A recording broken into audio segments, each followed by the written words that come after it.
Hi dears, welcome back. ഇന്ന് നമുക്കൊരു പുതിയ വിഭവം ഉണ്ടാക്കിയാലോ വെച്ചാൽ ഉന്നക്കായാണ്. ഉന്നക്കായ എല്ലാവർക്കും ഇഷ്ടമാണെന്ന് എനിക്കറിയാം, പക്ഷേ ഇതൊരു സ്പൈസി ഉന്നക്കായാണ്. അടിപൊളി ടേസ്റ്റാണ്. എല്ലാവരും ഒരു പ്രാവശ്യമെങ്കിലും ട്രൈ ചെയ്യണം എന്നാണ് എൻ്റെ ഒരു ഇത്. അപ്പോൾ തുടങ്ങല്ലേ.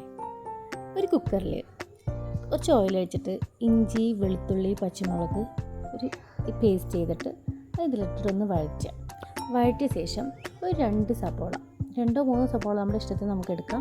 ഇത് നന്നായിട്ട് വഴറ്റിയ ശേഷം സബോള ഇത്തിരി സ്പീഡിൽ വഴറ്റിയെടുക്കാൻ നമുക്ക് അത്യാവശ്യം ഉപ്പിട്ടിട്ട് നന്നായിട്ട് ഇളക്കിയ ശേഷം അതിൽ മുളക് പൊടി, മഞ്ഞൾപ്പൊടി, മല്ലിപ്പൊടി, പിന്നെ മീറ്റ് മസാല നമുക്ക് ആവശ്യത്തിന് അത് ഇട്ടിട്ട് നന്നായിട്ട് വഴറ്റിയിട്ട് നമ്മളുടെ ബീഫ് ഒരു 1/2 കിലോ നമ്മുടെ ഇഷ്ടത്തിനനുസരിച്ചിട്ട് നമുക്ക് ഇട്ട ശേഷം നന്നായിട്ട് ആ മസാലയും ബീഫും കൂടി നല്ല രീതിയിൽ മിക്സ് ആവുന്ന രീതിയിൽ ഇളക്കാം. എന്നിട്ട് കുറച്ച് വെള്ളം ഒഴിക്കാം. പിന്നെ ഇതിൽ ഞാൻ മീറ്റ് മസാല ഇടാൻ മറന്നതുകൊണ്ട് മാത്രമാണ് മീറ്റ് മസാല ഇടുന്നത്. പിന്നെ കുരുമുളക് പൊടി ഒക്കെ ഇട്ട ശേഷം കുറച്ച് കറിവേപ്പില, മല്ലിയില നമുക്ക് ഇഷ്ടത്തിനനുസരിച്ച് ഇട്ടിട്ട് നന്നായിട്ട് ഇളക്കിയ ശേഷം അതിൽ കുറച്ച് വെള്ളം ഒഴിച്ചിട്ട് അടച്ചു വയ്ക്കാം.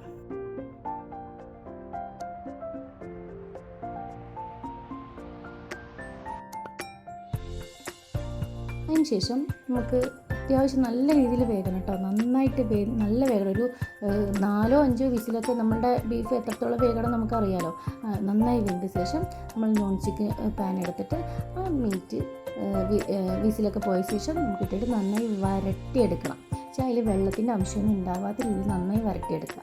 എന്നിട്ട് നമുക്കിതിൽ ഇഷ്ടം പോലെ നമുക്ക് എന്ത് വേണമെങ്കിൽ ചെയ്യാം. കുറച്ച് വേണമെങ്കിൽ ആവശ്യത്തിന് ഉപ്പിടാം. പിന്നെ ഇതിൽ അത്യാവശ്യം ഒരു സാധനം ഇടാൻ മറന്നിട്ടുണ്ട്, ഞാൻ ഇട്ടിട്ടുണ്ടോ എന്ന് എനിക്ക് ഓർമ്മയില്ല കേട്ടോ. പക്ഷെ ഇതിൽ വേണ്ടത് നെയ്യ് നിർബന്ധമാണ്. നെയ്യും കുറച്ച് പഞ്ചസാര, ഒരു 1/2 ടീസ്പൂൺ പഞ്ചസാര കൂടി ഇത്തിരി വെതറിയ ശേഷം നന്നായിട്ട് വഴറ്റിയിട്ട് അത് നമുക്ക് തണുക്കാനായിട്ട് മാറ്റി വയ്ക്കാം.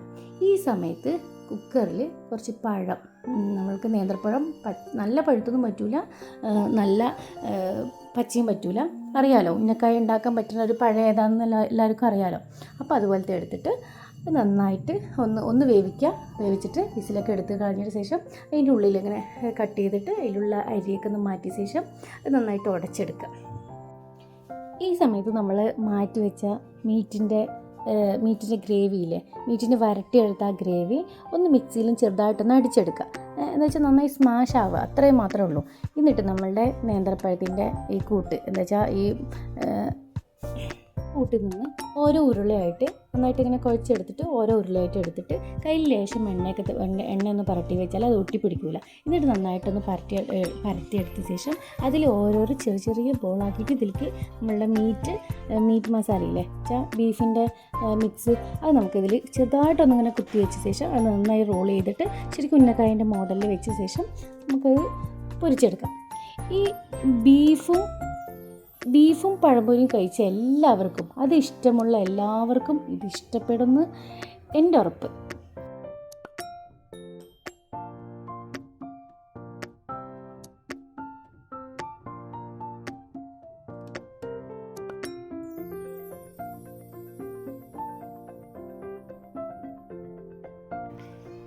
ഇത് കാണുമ്പോൾ തന്നെ നിങ്ങൾക്ക് തിന്നാൻ തോന്നുന്നില്ലേ? ഇഷ്ടപ്പെട്ടോ എൻ്റെ വിഭവം?